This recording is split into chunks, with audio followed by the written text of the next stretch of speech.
online with you and deep diving into the mystical Christ. That's what it's all about. We are going deeper and deeper, and we're just following Jesus's instructions here, step by step, day by day, moment by moment. And this is day number 7. Here we are on Sunday, the 7th of January, and wow, what a workbook lesson we have today. Sometimes people tell me, what's the root of the problem? And the root of the problem is the belief in linear time. So we're taught by Jesus that basically the past is over, it's gone. He says, the past is over, it can touch me not. Isn't that a refreshing idea, full of joy and aliveness and vitality? And also, he's teaching us that the present moment is our contact point with our reality as spirit. So some of you read the book, Eckhart Tolle's book, The Power of Now, and this lesson today is a beautiful lesson in starting to associate perception, which is time and space and images and fragmentation and everything of the cosmos, everything of the linear cosmos. It's associating that perception with the past. So in other words, when we leave the past behind, we're leaving behind an entire belief system and an entire thought system. So yeah, I'm happy you're here with me. I hope you'll join me today in lesson number 7. I see only the past. This idea is particularly difficult to believe at first, yet it is the rationale for all of the preceding ones. It is the reason why nothing that you see means anything. It is the reason why you have given everything you see all the meaning that it has for you. It is the reason why you do not understand anything you see. It is the reason why your thoughts do not mean anything and why they are like the things you see. It is the reason why you are never upset for the reason you think. It is the reason why you are upset because you see something that is not there. Old ideas about time are very difficult to change because everything you believe is rooted in time and depends on your not learning these new ideas about it. Yet that is precisely why you need new ideas about time. This first time idea is not really so strange as it may sound at first. Look at a cup, for example. Oh, I have a cup here. Look at a cup. Do you see a cup, or are you merely reviewing your past experiences of picking up a cup, being thirsty, drinking from a cup, feeling the rim of a cup against your lips, having breakfast, and so on? Are not your aesthetic reactions to the cup too based on past experiences? How else would you know whether or not this kind of cup will break if you drop it?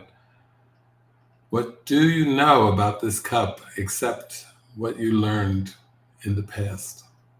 You would have no idea what this cup is except for your past learning.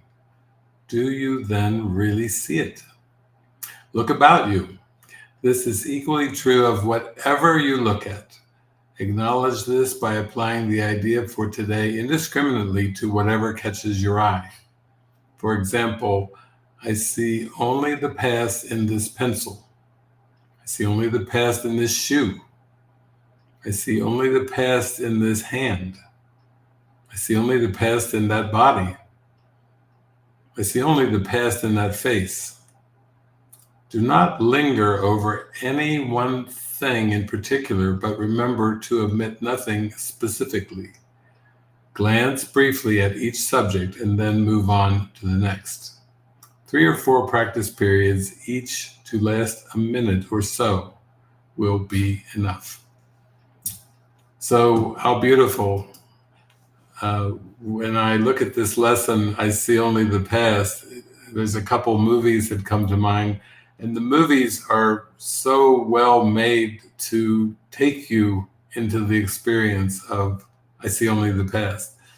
And you can't really honestly forgive as Jesus teaches us to forgive until you can see the past as the past. If you think the past has parts, it's a mistake. If you think the past precedes the future, it's a mistake. If you think that the past precedes the present, it's a mistake. Some of you might remember Jesus taught in the Bible, before Abraham was, past tense, I am. Before Abraham was, I am. The Christ presence is literally prior to time, so it's prior to the past. So it's not that the past really haunts you, it's that if you believe that the past is part of a linear construct called linear time, the past, present, future construct, which, by the way, the ego made up. It's just fictitious. In heaven, in eternity, there's no past, present, future. It's ridiculous. It's unheard of. There's only isness. I still have my band. My friend gave me, it's a little isness band. So I wear it. It's a little bit wrist bracelet that I wear that says isness. And isness, it's nice little white blocks. The letters remind me that this is it. This moment is all that there is. So much ado about nothing, Shakespeare called it, is the linear progression of this world, of past, present, and future. And that's why it's so important to let prayer lead you, to let your meditations and your inner nudges and inner prompts, your inner guidance lead the way. Let go of the five senses, because they're all in cahoots with the ego, meaning all of the five senses are the past. And that's also the lesson for today. I see only the past. You could also rephrase this lesson to say, I perceive only the past. Perception is the past. And that's why when Jesus says the past is gone, it can touch me not, he's basically saying, learn to listen to the inner voice for God. Learn to listen to my voice, Jesus is telling us, because that's how you escape this deception of images, this deception of projection. It's like if we were in a movie theater, Jesus would just be there with us saying, now close your eyes and come inside with me. You have to come so deeply inside that you're not attracted or repulsed by the movie anymore. You're just embraced by the love of God. So to go a little deeper into I see only the past, I was praying this morning for a section from A Course in Miracles that could really help us really see, just like in the movie Knowing with Nicolas Cage. He plays the main character, John. And in the end, the mind has to let go of everything. It has to let go of profession. He believed he was an astrophysicist. It has to let go of family roles. He believed he was John, the son, and the son of a minister. Interesting combination, an astrophysicist, the son of a minister. A great movie. But in the end, he has to let go of the world and realize that the perception of the world is just part of a teaching device that the Holy Spirit is using. And he's teaching us to remember the present and to forget the past. Why? Because the present is the gateway to eternity, and the past is over and gone and can no longer touch us, unless we give it power to do so, unless we believe in past thoughts. But if we believe in past thoughts, then wow, those are grievances, those are judgments, those cloud the mind, those cover over the light. So it's not really worth it to hold on to past thoughts. Our mind has been in a deep sleep, and it's been caught up in an addiction of past associations that are all make-believe. All of them are make-believe. So let's turn to chapter 17, and This is actually section 3 of chapter 13, and it's titled Shadows of the Past. And I think as I go through this, you'll get a feeling that basically we have to release these shadows of the past. We have to release all past thoughts, and that when we see our brother, we see our sister as a body, we're really just seeing them as a projection of a past idea, a past belief. Remember, the ego invented the body. God didn't create the body. The ego invented it. It's just part of a past script or past dream, and we're here to look past that to the light of heaven, to the vision of Christ. So here's chapter 17, section 3, Shadows of the Past. To forgive is merely to remember only the loving thoughts you gave in the past and those that were given you. All the rest must be forgotten. Forgiveness is a selective remembering based not on your selection. For the shadow figures you would make immortal are, quote, enemies of reality. What does that mean? The past is a cover-up of reality, eternity, light, love, heaven. That's what reality is. And the shadows of the past are the, quote, enemies of reality, meaning they are made by the ego to cover up the light. Be willing to forgive the Son of God for what he did not do. The shadow figures are the witnesses you bring with you to demonstrate he did what he did not. Because you bring them, you will hear them. And you who keep them by your own selection do not understand how they came into your mind and what their purpose is. They represent the evil that you think was done to you. You bring them with you only that you may return evil for evil, hoping that their witness will enable you to think guiltily of another and not harm yourself. They speak so clearly for the separation that no one not obsessed with keeping the separation could hear them.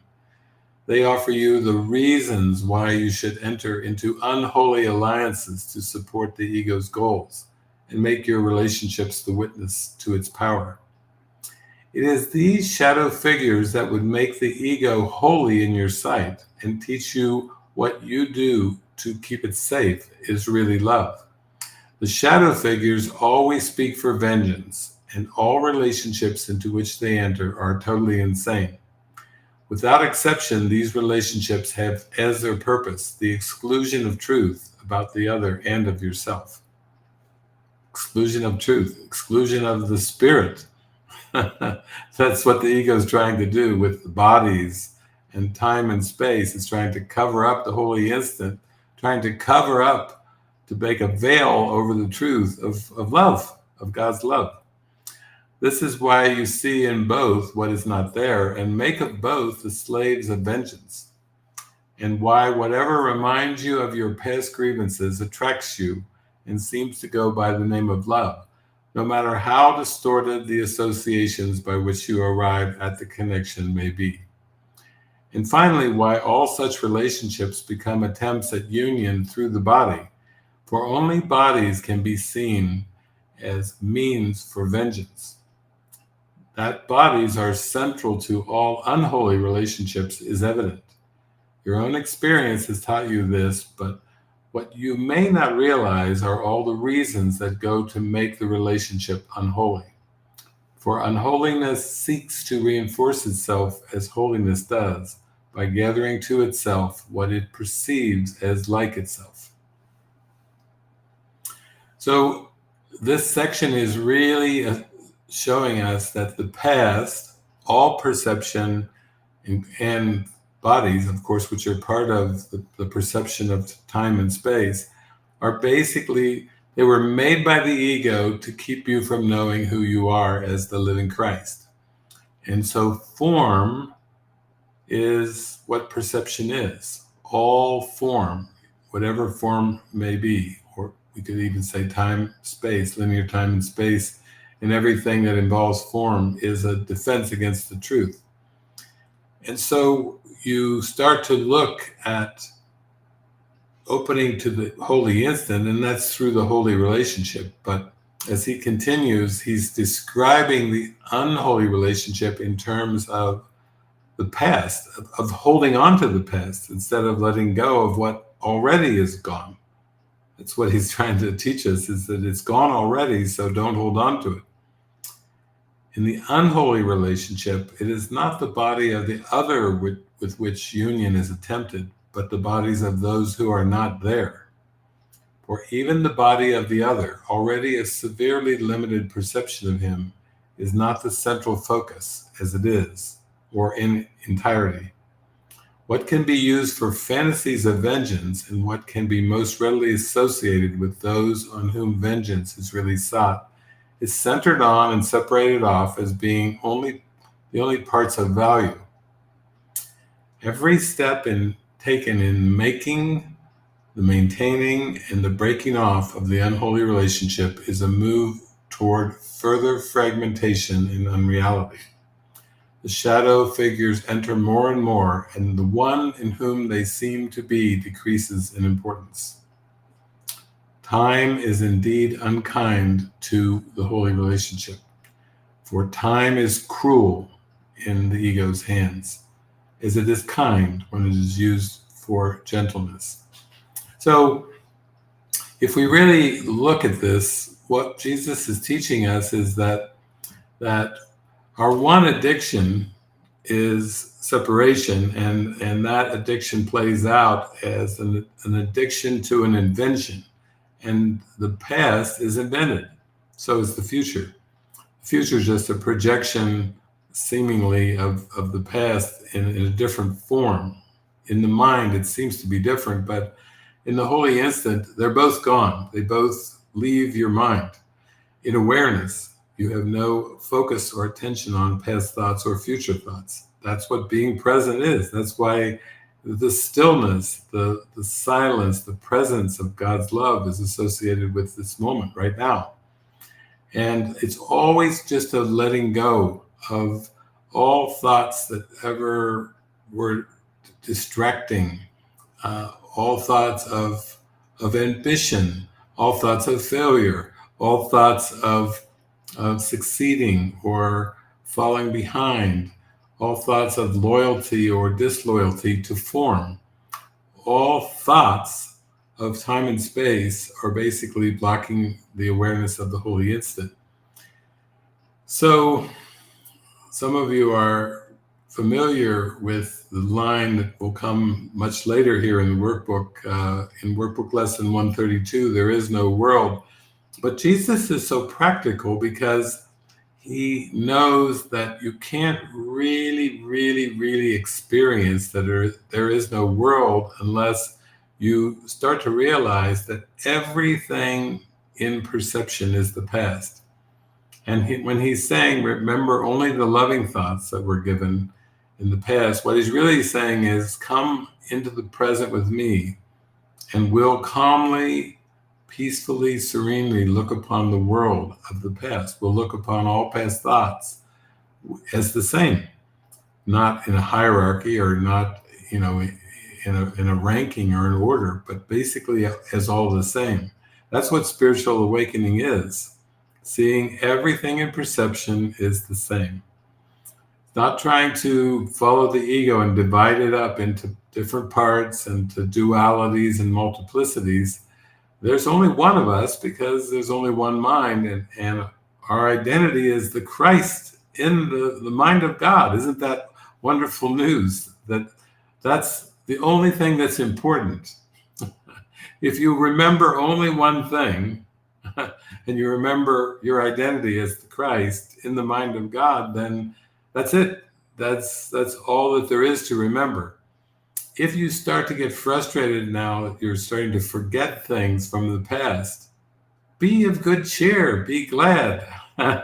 It's over and gone already, so all you're doing is starting to recognize that it's unimportant. It's unimportant because it's unreal. It's unreal because God didn't create it. God is not a creator of linear time. God is a creator of spirit. Spirit creates spirit creates spirit. and it's a continuous line of extension of love and light, and that's the reality. That's our identity. That's who we are, who we will forever be. So this is a very wonderful lesson, because it's basically saying that this lesson for today, I see only the past, is the reason for all the preceding lessons. So if you enjoyed workbook lessons 1 through 6, now you can smile today and go, oh, and here's why. This is why nothing I see means anything. This is why I've given everything I see all the meaning it has for me. This is why nothing of this world is important, and why love is everything. Love is all in all, and that is experienced in this moment. That's our touchstone to eternity. That's our touchstone to reality. So thank you for joining me. I hope you have a gleeful, joyful day by just gazing about. Whatever your body's eyes seem to see, it's only the past. Whatever your body's ears seem to hear today, including these words, even those words are the past. I hope you can feel the love underneath the words, though. And anything that you ever thought was a concern, it was just an attempt to hold on to, we'll say, linear perception. And in the joy of now, you realize there isn't a linear perception. That was a mistake. God bless you. Amen.